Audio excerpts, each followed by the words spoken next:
ప్రజలు తీర్పిచ్చి సరిగా నెల రోజులవుతున్నది. పోయిన నెల 3వ తారీఖు ఓ మార్పు కోసం ప్రజలు తీర్పిచ్చారు. అందులో కాంగ్రెస్ పార్టీ ఆనాడు అభయహస్తం పేరిట 6 గ్యారంటీలు అని చెప్పి ముందుకొచ్చింది. ఆరోగ్యశ్రీ, రాజీవ్ ఆరోగ్యశ్రీ అనేది 10 లక్షలకు చేసింది ప్రభుత్వం.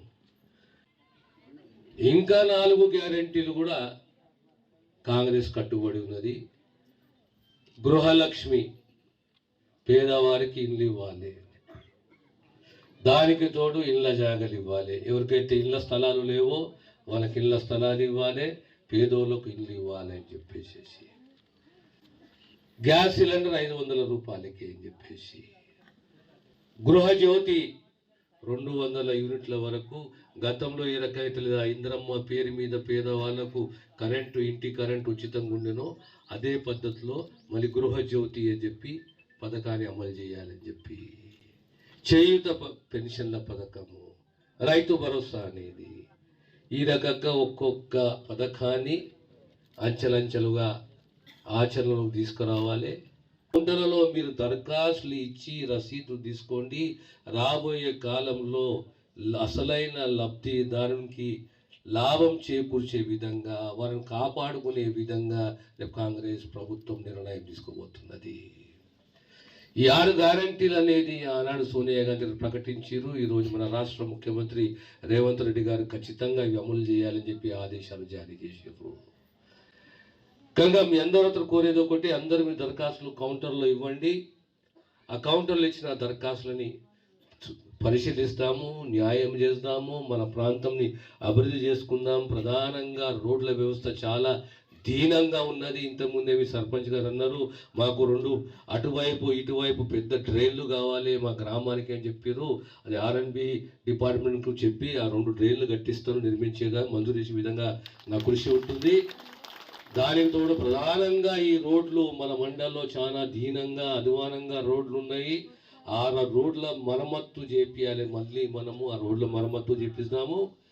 దానికి తోడు గతంలో 450 ఎకరాలు ఈ శివారులో వక్ ప్రాపర్టీలో వక్ భూములలో మీకు హక్కు ఉండే, కానీ హక్కు లాక్కునే ప్రయత్నం చేశారు.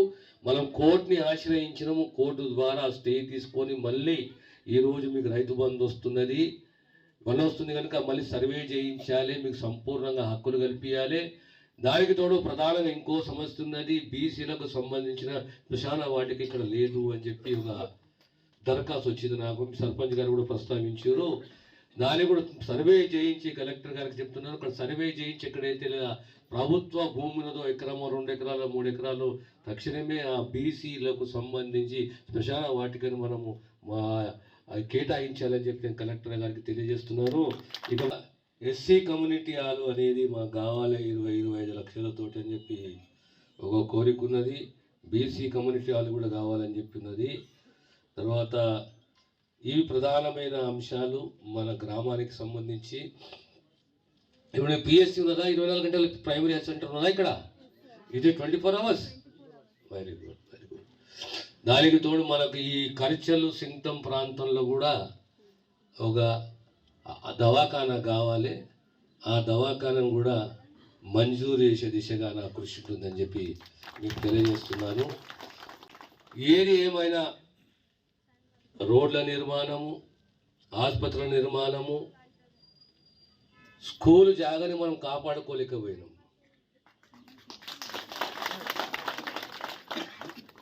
స్కూళ్ళ జాగాని మనం కాపాడుకోలేకపోయినాం.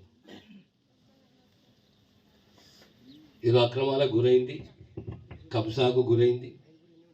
బాధ అనిపిస్తుంది తెలిస్తే.